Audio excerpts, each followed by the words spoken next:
რა არის კრიპტო, ბლოკჩეინი და ბიტკოინი?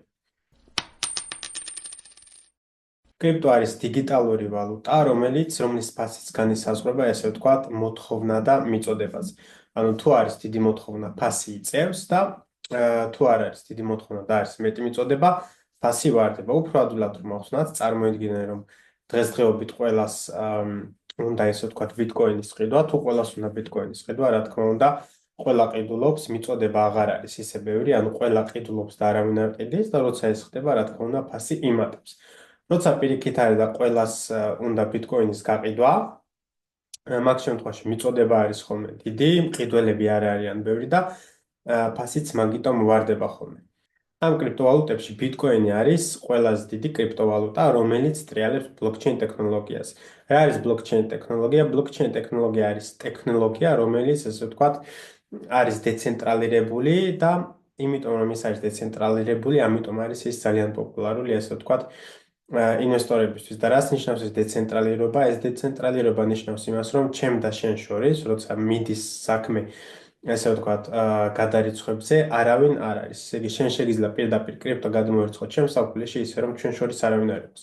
ბანკების სისტემაში მაგალითად პირიქით არის, ბანკები არის, რა თქმა უნდა, რეგულირებული და არ არის დეცენტრალიზებული, ის არის ცენტრალიზებული და რას ნიშნავს ეს ყველაფერი? ანუ შენ თუ გინდა მე ფული გადმოირცხო ჩემ ბანკის კარტაზე, ანუ შენი ბანკის კარტიდან ერცხავ ჩემ ბანკის კარტაზე, ჩვენ შორის არის ბანკი, რომელმაც უნდა დაადასტუროს ჩვენი გადარიცხვა და მიიღოს, მას ასევე შეუძლია არ მიიღოს და ესე ვთქვათ, უარყოს ჩვენი გადარიცხვები. ამიტომ არის ესე ვთქვათ ბლოკჩეინ ტექნოლოგია პოპულარული ინვესტორებისთვის, იმიტომ რომ მათ შეუძლიათ ერთმანეთთან პირდაპირ კონტაქტი, ისე რომ მესამე პარტი არ არის ესე ვთქვათ საჭირო. ბიტკოინს ყოველთვის ადარებენ ხოლმე ოქროს, ანუ თავიდან ადარებდნენ ოქროს, შემდეგ იყო ისეთი მომენტი, რომ ბიტკოინი არის მომავალი ვალუტაო, შემდეგ ეხლა კიდე ბიტკოინს იხსენიებენ როგორც რეზერვად, ანუ ბიტკოინის ესე ვთქვათ სახე მრავალჯერ შეიცვალა.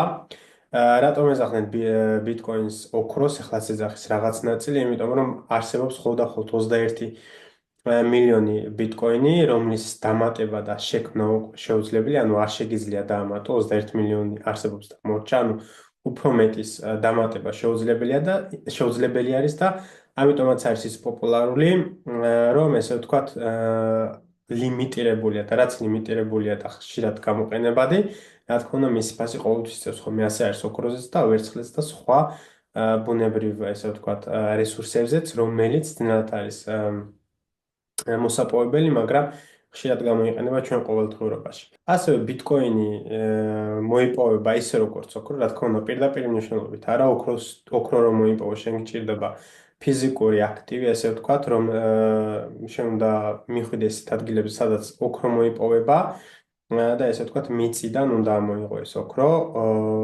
მაინინგი ქვია მას ინგლისურად და ანუ ბიტკოინის მოპოვებაც ეგრე ხდება მაინინგით, ოღონდ ხდება ესე ვთქვათ, ეს ყველაფერი ვირტუალურად, ონლაინით, შენ გაქვს მაინერები, რომლებიც ხსნიან ესე ვთქვათ, ძნელ განტოლებებს და თუ მაინერებმა მოხსნეს ეს განტოლებები, ისინი საჩუქრად იღებენ, ესე ვთქვათ, რაღაც ნაწილ ბიტკოინს. ეს მაინერები ასევე ზრუნავენ იმაზე, რომ მთლიანმა ტრანზაქციებმა, ესე ვთქვათ, იმოძრაოს უსაფრთხოდ და ესე ვთქვათ, ეს სისტემა, ანუ ბლოკჩეინის სისტემა დაიცვას ჰაკერებისგან. ასევე არ უნდა დაგვაუწყდეს, რომ არსებობს ყოველ 4 წელიწადში ერთხელ ბიტკოინ ჰალვინგი, ეგ ნიშნავს იმას, რომ ეს ნიშნავს იმას, რომ ესე ვთქვათ, მაინერები, რომლებიც იღებენ ბიტკოინს საჩუქრად, ყოველ 4 წელში ერთხელ ის საჩუქარი ნახევრდება. ახლა მოდი დავსვათ ისეთი კითხვა, რომ რისთვის ყიდულობ შენ ბიტკოინს? შენ ყიდულობ ბიტკოინს იმისთვის, რომ შენ მოგწონს ტექნოლოგია და გჯერო, რომ ის არის მომავალი, თუ შენ გინდა რომ გააკეთო ფული. ეს უკვე სუბიექტურია, ეს ყველასთვის ინდივიდუალურია და შენთვის უნდა გადაწყვიტო, რისთვის ყიდულობ ბიტკოინს და რა არის შენი მიზანი. მე პირადად ბიტკოინს ყიდულობ იმისთვის, რომ გავაკეთო მოგება, ანუ მე ვაკეთებ ინვესტიციას იმისთვის, რომ მომავალში რაღაც ნაწილი გავყიდო და დავაფიქსირო მოგება, მაგრამ ინვესტიციის გარდაც არსებობს სხვა რაღაცა, ეს არის ტრეიდინგი. როცა შენ აკეთებ ინვესტიციას, შენ ელოდები, რათა აქტივმა ეს არ აქვს მნიშვნელობა ინვესტიციას გააკეთებ ბიტკოინზე თუ სხვა აქტივზე, შენ როგორც ინვესტორი აკეთებ ინვესტიციას რაღაც პროექტში, რაღაც ასეთში, რომლის იმედიც გაქვს შენ და რომელიც გონია რომ მომავალში შეიძლება იყოს ეს short term, შეიძლება იყოს ეს long term, ანუ მოკლე ან გრძელვადიან პერსპექტივაში დააფიქსიროს მოგება. ანუ როგორც ინვესტორი შენ დებ შენ თანხას, შენ კაპიტალს იმ მიზნით რომ ფასმა შენი აქტივების ფასმა მოიმატოს და შემდეგ გაყიდო მოგებაში. ინვესტიციის გარდა არსებობს კიდე ესე ვთქვათ ტრეიდინგი, რას ნიშნავს ტრეიდინგი? ჩვენ ვიცით რომ ბიტკოინის ფასი არასდროს არ დგას ერთ ნიშნულზე, ეს ყოველდღიურად მოძრაობს, ყოველწამიერად მოძრაობს. კრიპტობაზარი არის 24/7-ზე.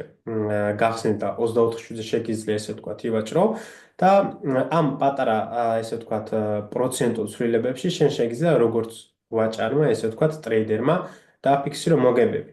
ყველაზე დიდი განსხვავება ესე ვთქვათ ინვესტორსა და ტრეიდერის შორის, ანუ ვაჭრობის შორის არის ის, რომ შენ თუ ხარ ინვესტორი, შენ ფულს აკეთებ მხოლოდ და მხოლოდ, როცა შენი აქტივები იწევს. ანუ შენ იყიდე გარკვეული ასეტი, მან მოიმატა, შენ გააკეთე ფული. თუ ის დავარდა, რა თქმა უნდა, შენ კარგავ შენ ფულს, ხო?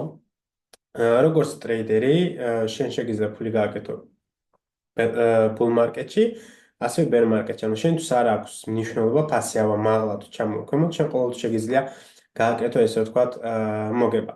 კიდევ უდიდესი განსხვავება არის ის, რომ მე როგორც ტრეიდერს მაგალითად, მე რა თქმა უნდა ტრეიდინგის გვერდზე ინვესტიციებსაც ვაკეთებ და ამ ყველაფერს ჩემ თავზეც განვიცდი, მე როგორც ტრეიდერს მაქვს ყოველთვის უფრო მეტი კონტროლი, ვიდრე ინვესტიციის დროს. ანუ მე როცა ვაკეთებ ინვესტიციებს, მე ყოველთვიურად, ყოველკვირვად ვაკეთებ ინვესტიციებს და თუ მოხდა ის, რომ ინვესტიცია დავარდა, რა თქმა უნდა მე არაფერი არ შემიძლია გარდა იმის, რომ ან დავამატო და უფრო მეტი ვიყიდო, ან წაგებაში გავყიდო, ესე ვთქვათ, ჩემი აქტივები. ნუ ეს უკვე სტრატეგიაზე არის დამოკიდებული, რა სტრატეგია გაქვს და რა მიზნით გააკეთე შენ ინვესტიცია, მაგრამ მე როგორც ტრეიდერი, მე მაქვს ჩემი ესე ვთქვათ რისკი ყოველთვის განსაზღვრული.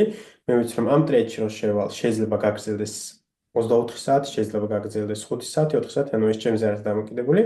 მაგრამ მე თუ შევდივარ იმ მიზნით, რომ მოკლე ვადაში გავაკეთო მოგება, ასევე მოკლე ვადაში ვაკეთებ მოგებას და მე არ ველოდები თუ ფასი რაც გააკეთებს 1 წელში და 2 წელიწადში. მაგრამ თუ ფასი წავიდა ჩემთან საწინააღმდეგოდ, მე ვკარგავ მხოლოდ და მხოლოდ იმ განსაზღვრულ თანხას, რაც განსაზღვრული მქონდა აქამდე და მე უკვე ველოდები შემდეგ შანს იმისთვის, რომ შევიდე ტრეიდში. განსხვავება კიდე არის იმაში, რომ მე როგორც ტრეიდერ შემიძლია ყოველდღურად გავაკეთო რამოდენიმე ტრეიდი, მაგრამ როგორც ინვესტორ შენ უბრალოდ აკეთებ ინვესტორს და შემდეგ უკვე ელოდები რამოდენიმე კვირა, რამოდენიმე თვე, შეიძლება რამოდენიმე წელიც იმისთვის, რომ შენმა ინვესტიცია მოიმატოს და დააფიქსირო მოგება. ბიტკოინის გარდა ჩვენ გვაქვს ასევე ალტკოინები და რას ნიშნავს ეს ალტკოინები? ყველაფერი, რაც არ არის ბიტკოინი, არის ალტკოინი. დღესდღეობით კრიპტობაზარზე არის ძალიან ბევრი ალტკოინი, ეგ იმიტომ და იმის ბრალია, რომ არ არის რეგულირებული. ანუ შენ შეგიძლია უბრალოდ დღეს შეხვიდე და დაარეგისტრირო შენი კოინი უბრალოდ და გაუშვა, რაც ჩემთვის ესე ვთქვათ, არც თუ ისე მისაღები არის, იმიტომ რომ ამით შეიძლება ესე ვთქვათ, ძალიან ცუდი რაღაცები გააკეთო, ანუ რას გვესხობ მე ამ ყველაფერით, შენ შეიძლება გააკეთო დიდი ჰაიპი, თუ გაქვს დიდი ფული და ხარ დიდი ინფლუენსერი, შეიყვანო ბევრი ადამიანი შეცდომაში და ესე ვთქვათ, მათ დააკარგინო ფული, ამიტომ ხდება ხოლმე, რომ ვინც არის რას აკეთებს. კრიპტოში ის ყოველთვის კარგავს ხოლმე ფულს. მე პირადად ინვესტიციებს არ ვაკეთებ ალტკოინებში და არც განვიხილავ, იმიტომ რომ პირველ რიგში ეს არ არის რეგულირებული, მათ შეუძლიათ მე უბრალოდ ჩვეულებრივად მომატყუონ. კი არის ზოგიერთი რომ ანუ ფუნდამენტებს უნდა ჩახვიდო და შემდგომ მე ამ ფუნდამენტების ამჯერა ყოველთვის შეუძლია მათ რაღაცა მოგატყუონ.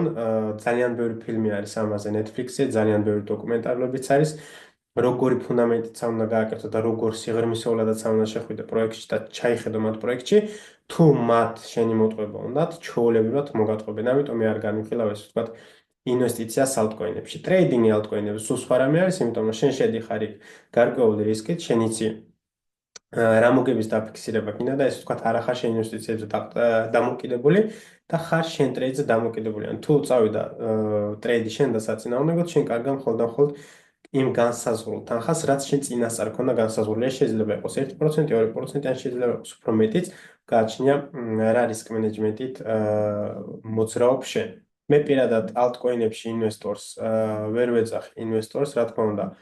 ყველამ უნდა გააკეთოს ის, რაც გონია რომ არის სწორი, მაგრამ მე პირადად ვერ დაუძახებ ეს ვთქვათ ალტკოინებში ინვესტორს, ვინც ალტკოინებში აკეთებს ინვესტიციას ინვესტორს, იმიტომ რომ შენ არ ანუ რაზე უნდა გააკეთო ინვესტიცია, ხო? მანდ არ არის ფუნდამენტები, მანდ არ არის კვარტალური ციფრები, მანდ არ არის ანუ ვერ ხედავ რამდენი გაყიდეს, რამდენი იყიდეს, გასავალი, შემოსავალი და ასე შემდეგ. ის არ არის რეგულირებული, რა თქმა უნდა.